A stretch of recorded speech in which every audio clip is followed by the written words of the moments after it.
దువ్వాడ శ్రీనివాస్, దివ్యెల మాధురి, దువ్వాడ వాణి వీళ్ళ ముగ్గురు రాష్ట్రం మొత్తం మీద తెలియని వారంటూ ఎవరూ లేరు. గత కొంతకాలంగా వీళ్ళ ఫ్యామిలీలో గొడవలు జరుగుతున్నాయి.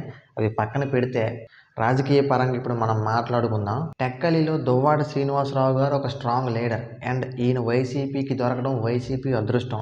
ఈయనకి తోడు దివ్యెల మాధురి గారు యాడ్ అవ్వడంతో వైసీపీకి టెక్కలిలో తిరుగులేదు. అండ్ దివ్యెల మాధురి గారు ఒక నార్మల్ వ్యక్తి అయితే కాదు, ఆవిడ వెనక చాలామంది మహిళా ఓటర్స్ ఉన్నారు. ఈవిడ కూడా టెక్కల్లో ఒక స్ట్రాంగ్ లీడర్ అని చెప్పొచ్చు.